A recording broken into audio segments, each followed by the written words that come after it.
அந்த மலை பிரதேசத்துல கேமரா எடுத்துட்டு போக முடியாத சூழ்நிலையான்னு தெரியல. விஷுவல் குவாலிட்டி அந்த சீன்ஸ்ல இல்ல. வேல்ராஜ் இதை கவனிச்சிருக்கலாம். அட்டகாசம். இது வெற்றிமாறனோட பிரில்லியன்ஸ்னு சொல்லுவாங்க நானு. தமிழ் ஈழ தேசிய தலைவர் மேதகு பிரபாகரன் அவர்கள். ஹாய், நான் உங்கள் நண்பன் த கிரிட்டிக் விஜய் மற்றும் என்னுடைய தோரா. இன்னைக்கு நம்ம பார்க்க போற படம் அமேசான் பிரைமில் வெளியாகி இருக்கும் விடுதலை பார்ட் 2. ஏற்கனவே விடுதலை பார்ட் 1 விமர்சனம் பார்க்காதவங்க நம்ம சேனல்ல பாருங்க. இந்த வீடியோ உங்களுக்கு பிடிச்சிருந்தா மறக்காம லைக் பண்ணுங்க, ஷேர் பண்ணுங்க அண்ட் சப்ஸ்கிரைப் பண்ணுங்க. விடுதலை பார்ட் 1ல வாத்தியார் பெருமாளை குமரேசன் பிடிச்சிருப்பாரு.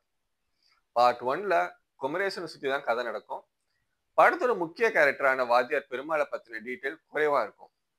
பெருமாள் வாத்தியார் யாரு, அவரோட நோக்கம் என்ன, மக்கள் ஏன் புரட்சி மனநிலைக்கு தள்ளப்படுறாங்கிறத நமக்கு சொல்லி இருப்பதுதான் விடுதலை பார்ட் 2. படத்தோட கதை என்னன்னா, வாத்தியார் பிடிச்ச பிறகு அவரை இன்னொரு போலீஸ் கேம்புக்கு மாத்துறாங்க. அப்படி போற வழியில வாத்தியார் தன்னோட கதையை சொல்றாரு. ஒரு சூழ்நிலையில தன்னோட நண்பன் கருப்பன் கொல்லப்படுறதுக்கு வாத்தியார் காரணமாயிடுறாரு. குற்ற உணர்வுல இருக்க அவரை கம்யூனிஸ்ட் பார்ட்டியில சேர்த்துக்கிறாரு கே.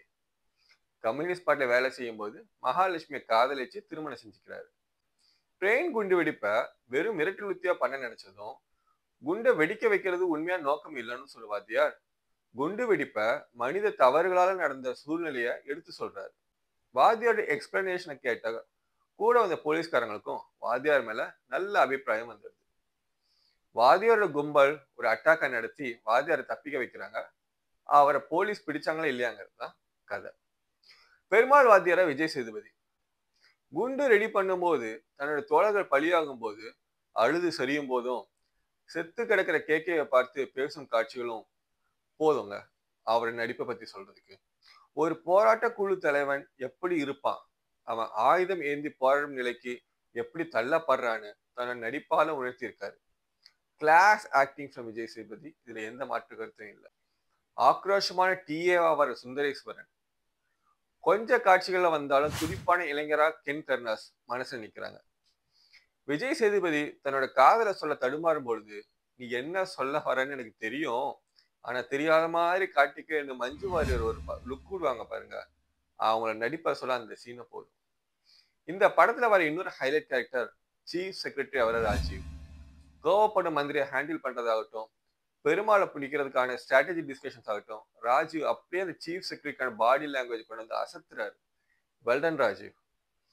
நீங்க கூப்பிடுறது இல்லடா என் பேரு, நான் சொல்றதுதான்டா என் பேரு, இப்படியான வசனங்கள் படத்துல பெரிய வளம்.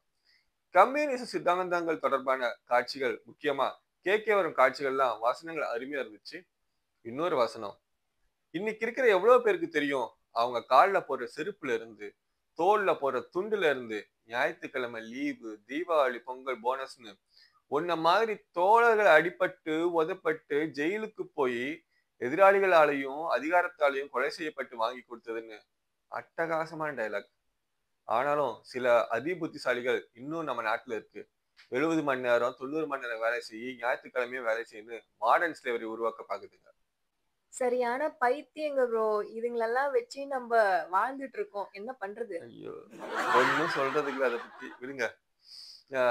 டெக்னிக்கல் சைட்ல முந்தைய பார்ட் 1ல நாம சொன்ன அதே விமர்சனங்கள் இந்த பார்ட்லயும் மியூசிக், கேமரா, எடிட்டிங், டைரக்ஷனுக்கும் பொருந்தும். ஆனாலும் இந்த பார்ட் 2ல கேமரா ஒர்க்ல எனக்கு ஒரு சின்ன வருத்தங்க. விஜய் சேதுபதிய போலீஸ் கேம்புக்கு மாத்தும் போது எடுத்த அந்த பார்ட், எஸ்பெஷலி சேத்தன் பள்ளத்துல விழுறத சுத்தி நடக்கும் காட்டுல எடுக்கப்பட்ட சீன்கள், நிறைய விஷுவல் நாய்ஸ் அந்த சீன்ஸ்ல. ஐபோன்ல எடுக்கப்பட்டதா சொன்ன சீன்ஸ்னு நினைக்கிறேன். அந்த மலை பிரதேசத்துல கேமரா எடுத்துட்டு போக முடியாத சூழ்நிலையான்னு தெரியல, விஷுவல் குவாலிட்டி அந்த சீன்ஸ்ல இல்ல. வேல்ராஜ் இதை கவனிச்சிருக்கலாம். பார்ட் 1ல வீரப்பன் ஹண்டிங்கை பேஸ் பண்ணி எடுத்த மாதிரி இருக்கும்னு சொல்லியிருப்போம். பார்ட் 2ல வேற மாதிரி சம்பவம் பண்ணியிருக்காங்க.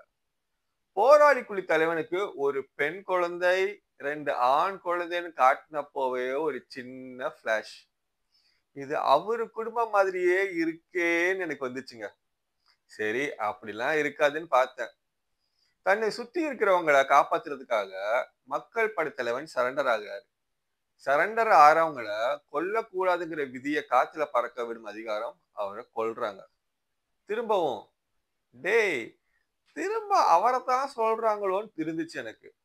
கடைசியா சீஃப் செக்ரட்டரி சிஎம் கிட்ட பேசும்போது பெருமாள் உயிரோட இருக்காருங்கிற ரூமரை வச்சு மக்களை கன்ஃபியூஸ் பண்ணி வேறொரு தலைவன் வராம பாத்துக்கலாம், பெருமாள் ஃபேமிலி இன்னும் உயிரோட இருக்குன்னு ஒரு ரூமரை ஃபேப்ரிகேட் பண்ணிக்கலாம்னு சொல்லும் போது கன்ஃபார்மே ஆயிட்டேன்.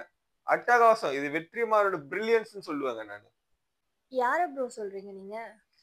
நான் சொல்ல வர்றது தமிழ் ஈழ தேசிய தலைவர் மேதகு பிரபாகரன் அவர்கள். இந்த படத்தை ஏற்கனவே பார்த்தவங்க இந்த படத்தை தலைவர் பிரபாகரனோட கதையா நினைச்சு படத்தை பாருங்க, உங்களுக்கு இன்னொரு அனுபவம் கிடைக்கும். படம் செம்ம ஒர்த்து, மிஸ் பண்ணாம பாருங்க. இந்த வீடியோ பிடிச்சிருந்தா மறக்காம லைக் பண்ணுங்க, ஷேர் பண்ணுங்க, சப்ஸ்கிரைப் பண்ணுங்க. மீண்டும் வேறொரு வீடியோவில் உங்களை சந்திக்கும் வரை விடைபெறுவது உங்கள் நண்பன் த கிரிட்டிக் விஜய் மற்றும் தோரா. பாய். பாய்.